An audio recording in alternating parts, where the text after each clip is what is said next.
I'm going to talk about the worldwide distribution of insecticide resistance, following on from the talks that we've just seen. And to look at this, the WIN network, conducted an exercise where we collated data from all around the world, and we did this from a number of different sources. So we extracted data from the published literature, starting with a review that Hilary Ranson and co-authors published in Tropica a few years ago, and then picking that up from 2009 onwards. And then members of the WIN network were also asked for their unpublished data and for unpublished data from their contacts. We did this for bioassays and also for insecticide resistance mechanisms, and the latter mainly from the published literature. For bioassays, at this stage, we've now collated over 6,000 bioassay records for individual locations and times. And so I'm going to show you our preliminary look at those, I hope. Imagine a map. It looks very red.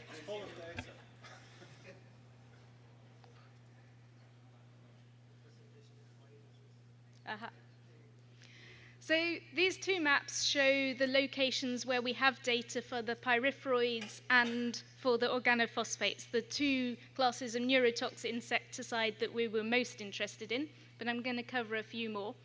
And what you have here in the lighter blue, this scale here, you have the predicted environmental suitability for Aedes aegypti at the top and Aedes albopictus at the bottom, so not necessarily locations where these species are currently found, but where it's predicted to be suitable for them. And then the block, darker blue color, shows locations where those species have actually been confirmed.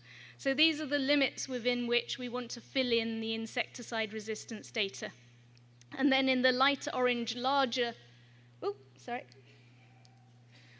dots, this is where we have data for organophosphate resistance, and the smaller, darker orange dots, we have data for pyrethroid resistance. So looking at these maps, you can see that we've got quite a lot of data, and in some areas some quite good coverage, but immediately you can see some very noticeable gaps.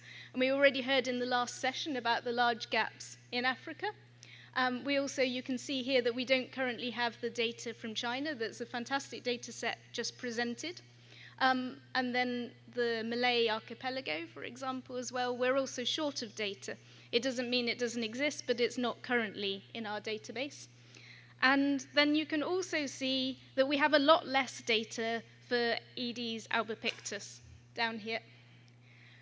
Also, just looking at this map, you can notice that the locations where we do have data are highly clustered. And if I zoomed in on any of those locations, you'd see that clustering exists at every scale. So any analysis of the spatial patterns in insecticide resistance needs to take account of that clustering in the data. And it's not just that people sample near research institutes, we know that happens, but also there is bias in the sampling design when people choose locations to look for resistance. So for example, quite often people will select areas with high dengue incidence or where insecticide resistance has been found previously. So when we analyze these data, we need to take account of this spatial clustering and the sampling bias that exists. But if we now move on to look at what the data shows us, and first of all, I'm going to show the pyrethroids. So now we're looking at the data that we have for the frequency of pyrethroid resistance, and this is colored according to the WHO thresholds here. And you can see that for pyrethroid resistance, it looks like we have resistance in all locations. However, before we draw too many conclusions from this map, we need to take account of a few things. So this covers all of the bioassay data that's available, and the frequencies are shown for susceptibility assays. There are also dose-response assays. And these assays not only come from different types of assay, but also they're done on adults, and they're done on larvae, and they're also done on different insecticides within those classes. So if we're looking at the pyrethroids, we have a large amount of data for adult bioassays, susceptibility bioassays, but even within that 1,600 data points, we still have variability. Some people use WHO protocols, sometimes it's the CDC bottle bioassay. Also, this is quite a large number of insecticides that have been tested, and if you look at this in the Anopheles, it's actually a more restricted list. So we've got less data for ADs, but it's more varied. So I'm going to show some more on the pyrethroids at the moment, but I will move on to the organophosphates. And again, you can see a long list of insecticides have been tested. So for the pyrethroids, what we did, we wanted to try and show some kind of consistent measure globally for resistance. So we selected the single pyrethroid that's been tested most, and that's deltamethrin, and it's been tested most in adult susceptibility bioassays using 0.05% deltamethrin for 1 hour exposure. So if we look at just those data here, so the dots on these maps show where they've used 0.05% deltamethrin for 1 hour. The triangles have different conditions used. So even within this map, we still have some variability. But we can see a few things. We can see a lot of resistance in Brazil and the west of South America and the Caribbean. We can see that the resistance levels look a little lower in Africa, but there's a lot of data missing. And in Southeast Asia, we see a lot of variability. Again, this map, we've used a color scale that shows those thresholds defined by the WHO, because everybody's interested in resistance, but of course those thresholds are there to give us an early warning system so we can pick up the first signs of resistance. They're not necessarily the thresholds that are most important if we're interested in impact. We don't know what those would be, and we don't know whether we would be most interested in the frequency or the levels of resistance when we're talking about impact on efficacy. But within these data sets, we do have more data than is shown if you simply focus on the top mortalities up there, the 100% and so on. So if we show the same map again, but this time it's just a color, this is just a color scale that shows a bit more of the variation at all the ranges of mortality that you see. And so this is the same map, it's the deltamethrin resistance map in adult susceptibility bioassays. And we'll just come to the point I made about the spatial heterogeneity that you see in the data. So this data set is most dense in Southeast Asia.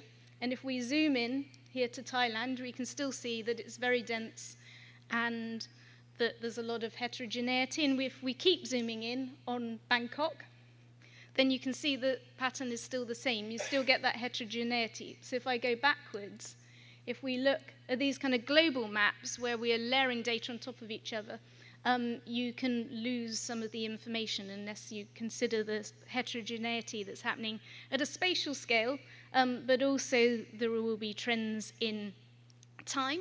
And for all of these maps, we've layered the most recent data on top because we're trying to show contemporary patterns of resistance.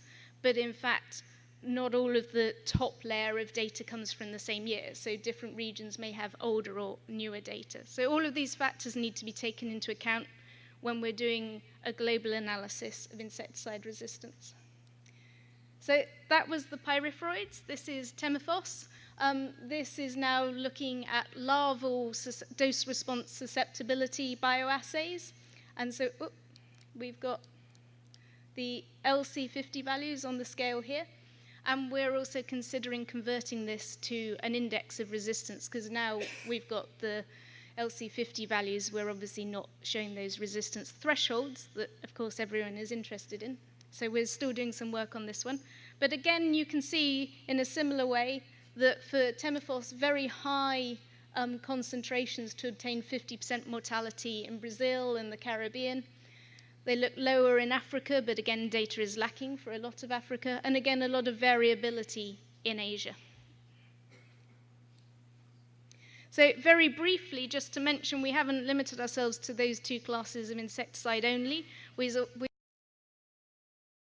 also looked at the organochlorines, and we know that in most countries DDT is banned, and also that there are very high levels of resistance pretty well everywhere, and you can see that from our database. And we also have data on the carbamates. They're less used, and we have less data because they're less tested, but there is evidence of resistance from all regions for the carbamates. And then that's Aedes aegypti. Up front, I said there's much less data for Aedes albopictus, but this is what we've got for the 4 classes. So at the top, the carbamates, then the organochlorines, organophosphates, and pyrethroids. And you can see that in Southeast Asia, there's evidence of resistance to all 4 of those neurotoxic insecticide classes, and for the organophosphates, also evidence from the Americas. These are all susceptibility assays. So very briefly, I'm not going to talk about the mechanisms of resistance because we have a bunch of talks coming up about that, but we have considered the worldwide distribution of those mechanisms as part of this study.